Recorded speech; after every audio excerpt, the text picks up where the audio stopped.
रामकृष्ण हरी विठ्ठल केशव. कानात समजा एखादी कीटक गेला, फुलपाखरू गेलं, पतंग गेला किंवा एखादी अळी गेली, घरात भाजी वगैरे आणतो ना त्याच्यावर असणारी अळी चुकून आपल्याकडून झटकल्यानंतर तिथं घरामध्ये पडते आणि लहान मुलाच्या मोठ्या व्यक्तीच्या कानामध्ये ती जाते. किंवा सायंकाळच्या वेळेला पाऊस पडून गेल्यानंतर जनरली उन्हाळ्यामध्ये तर गोम हे किंवा पिसुळे किंवा मुंगळा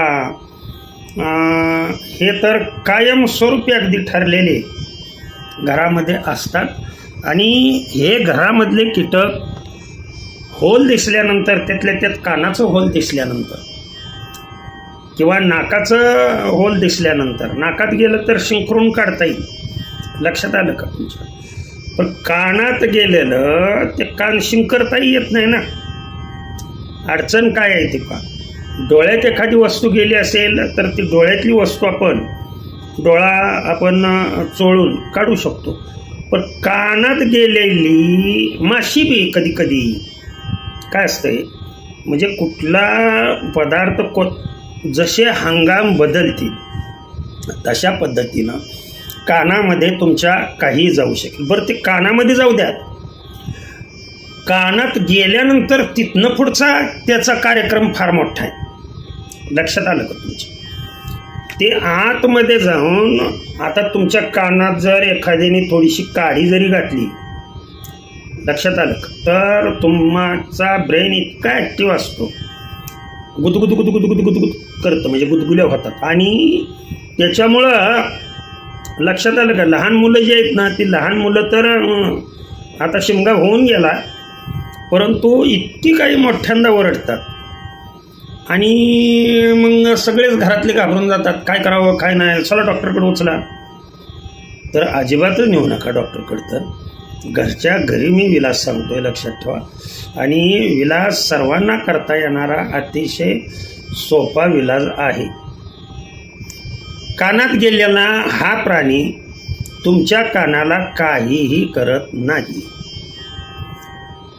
मग तरी बी तुम्हाला ब्रेनला इजा का होते? कारण आत कानामध्ये, लक्षात ठेवा, पडदा आहे, त्याला अर्ध कर्णपटल असं म्हटलं जातं. आणि त्या पटलावरती आपण जे बोलतो, जे काय बाहेरचे ॲक्शन आहेत ते सर्व जाऊन आदळतात आणि ते व्हायब्रेट होतं. बरं, हे बोलण्याचा आवाज जर मोठा आला तरी सुद्धा कान आपल्याला बधीर झाल्यासारखं होतं.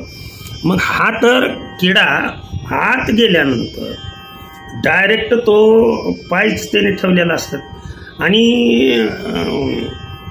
गोम वगैरे जर गेली किंवा पिसोळा वगैरे जर गेला तर लक्षात ठेवा, हे प्राणी आतमध्ये काय करतील.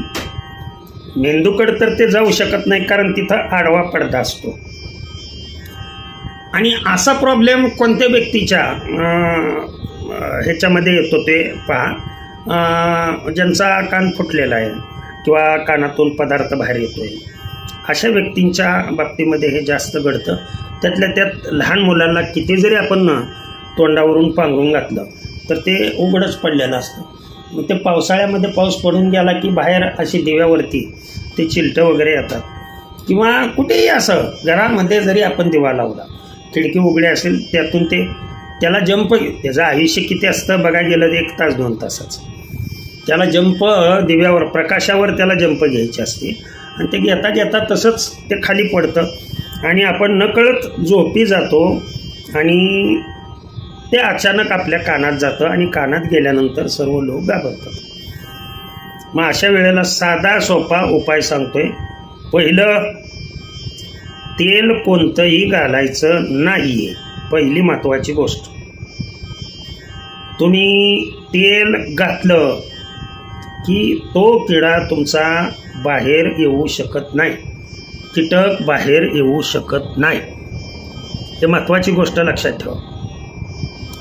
किंवा कुठलाही काय करते बघू कान म्हणून असं कानात ते टोकरणे वगैरे असले मूर्खासारखे प्रकार करायचे नाहीत. समजा त्याला या कानामध्ये कीटक गेलेला आहे, त्याला लगे या कानावरती झोपवायचा, या कानावर असं खालून प्रेशर द्यायचं आणि या कानात वरून फक्त पाणी सोडायचं.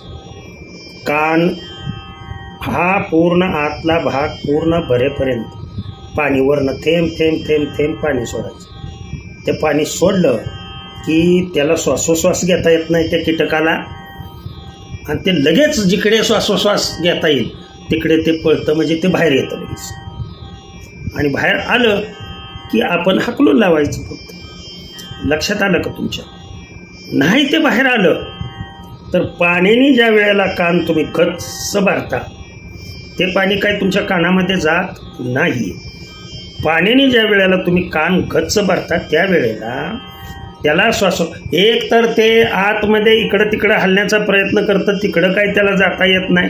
त्याला जर मार्ग वरती असा दिसला तर लगे एका सेकंदाच्या आत ते पाणी टाकल्या तुम्ही पहिला थेंब पडला रे पडला. कोणीकडून आलाय? कारण उजेड कानात इकडूनच जातो ना, त्या उजेडाच्या दिशेने ते बाहेर येतं. लक्षात ठेवा. किंवा जर बाहेर येईना तर तुम्हाला सांगतो, असा कान प्रकाशाकडे करायचा आणि प्रकाशाकडे करून पाण्याचा थेंब टाकायचा. ते प्रकाश ज्या दिशेने आहे त्या दिशेने तो कीटक बाहेर निघतो.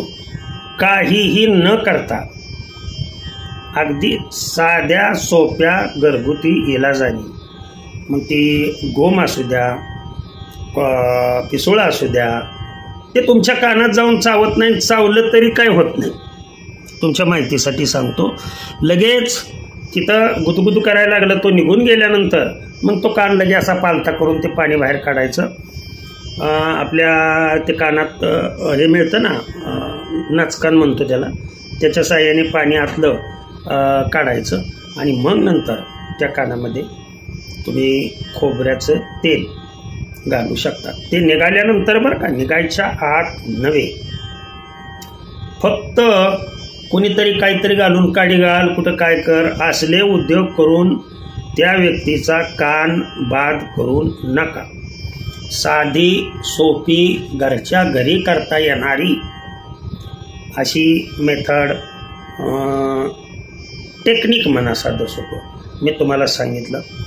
जे आम्ही करतो तेच सांगितलं तुम्हाला. आणि दिस इज अ 101 म्हणजे 101% सक्सेस रेट आहे याचा. आलं का लक्षात? भगवंतांनी दिलेलं ज्ञान त्यांच्याच चरणी अर्पण करतो आणि सेवेला पूर्ण विराम देतो. पुंडलिक वरदाहर विठ्ठल श्री ज्ञानदेव तुकाराम पंढरीनाथ भगवान की जय.